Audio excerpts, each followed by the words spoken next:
Okay, so this is the video about my first month of being a sole trader Aussie business owner. Basically wanted to summarize everything that's gone on and yeah, let you know how it's traveling into the second month. So basically I've been doing networking. Feels like every day I have a different networking event, but meeting a lot of people, making a lot of new connections and bonds there.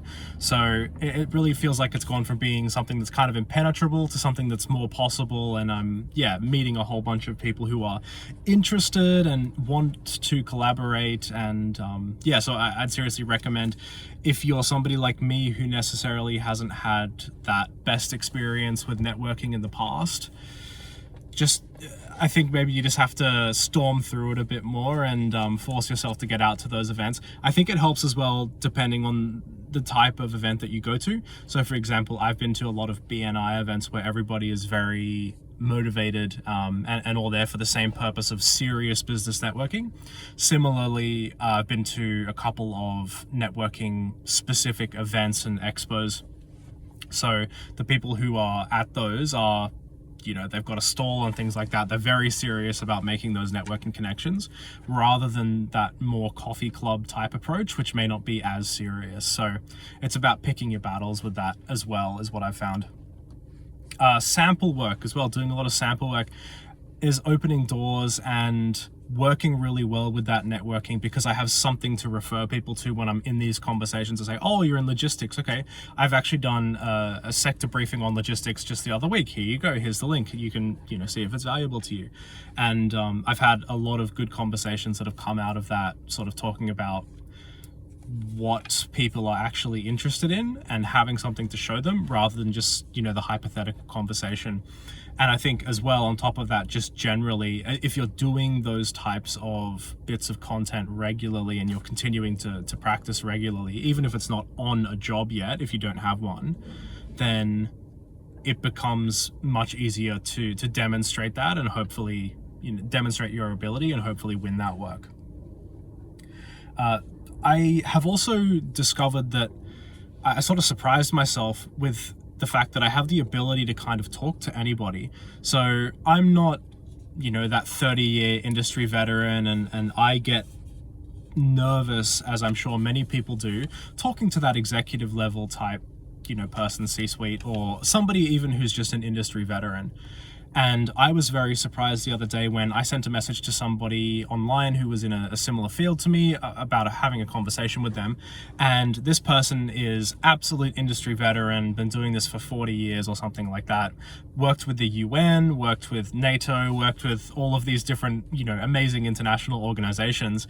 And I had a complete and reciprocal technical conversation with them as somebody who's only been doing this for sort of 10 years or so. So I think that, at least in my case, maybe I undersell myself, and something that I've come to realize is that if you know your stuff and you have that confidence to talk to people and actually just give it a go, people will treat you seriously and people will engage with your ideas, even up to that executive level and that industry veteran level. Just because you're a bit younger and just starting out in running your own business maybe, or you've been doing this for 5 or 10 years, doesn't mean that they won't take your ideas seriously. So don't cut yourself off at the knees by not taking that shot, is something that I've learned. And then lastly, in terms of the freedom that this role brings and the ability to choose what I want to do with my time, it's been an absolute blessing and absolutely recommend it. You know, having the flexibility to work the hours that work for you, times of day, over the weekend if you want, and then free up like a Tuesday if you have something on. That flexibility is just amazing. And like, I think I might have mentioned it in one of my previous videos maybe, but I wake up every morning and I bake myself breakfast every morning. I just make scones for myself. It's the sort of thing that is just so much more difficult to do if you have to commute and, or, you know, you have some other obligation to go somewhere at first thing in the morning. But I can wake up, take it slow, make myself a coffee, make myself breakfast, and then get started with the day. So it's amazing.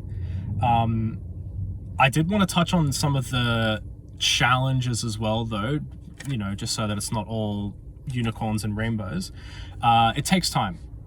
It takes a bit of time. And so I mentioned it before, but my strong recommendation is that if you are making this decision, have some work to go to once you leave your role. I was the idiot that didn't, for various circumstances. The time was right for me and I made the choice, but I didn't have that work to jump to, and I'm kind of paying for it now, where it's uncertain and I haven't landed any jobs just yet in the first month, and I'm building that network, especially for me because I'm new to Perth. I don't have that existing network, and so it's harder to build it from scratch. So definitely, if you're thinking of doing this, maybe project 6 months out or a year out, start building that network, start building those relationships, and so that you can have that pipeline of work to go to when you make the switch.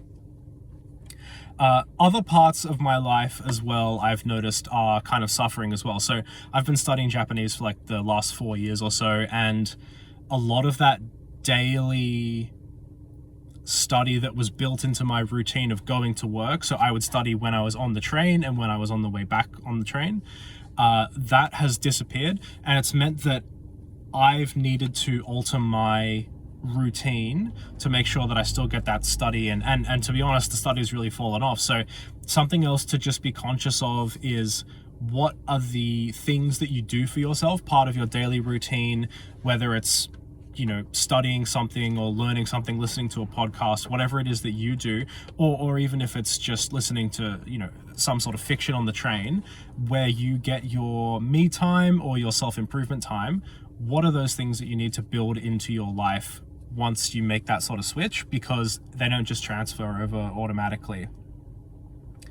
And the last one as well is, it depends on what sort of person you are, obviously, but for me, the challenge of maintaining that focus is another thing as well. So because everything is self-directed, I'm quite a self-starter, so it's fairly straightforward for me, but you still have to put in a lot of effort when there's not that obligation to another person, like your manager or whatever, to be always working hard and all of this sort of thing. Because it's very easy to go, I went to a networking thing this morning, I was up at 5 o'clock driving down to this networking, and then I get back at 1 p.m. and it's like, okay, I'm sort of done with the day now, I feel pretty drained. But the hard thing for me has been, okay, I need to push through that and get in those extra couple of hours before I wrap up for the day. So as always, it's an ongoing challenge, but feeling very optimistic and hopeful. I've established 3 kind of network relationships that I think will be very fruitful in the coming months, both for me and for those other parties. So I think that mutually beneficial relationship is really great. And I've also got promising leads with a couple of people for direct client work, so we'll see how that develops in the next month or so. But otherwise, if you're interested in starting your own small business as a sole trader or LLC, follow along and I'll be sure to post more updates. I do also want to start having these one-to-one conversations with other young people who are doing this as young Aussie professionals. So I'll hopefully be uploading one of those in the next week or so. So stay tuned for that as well. All right, see ya.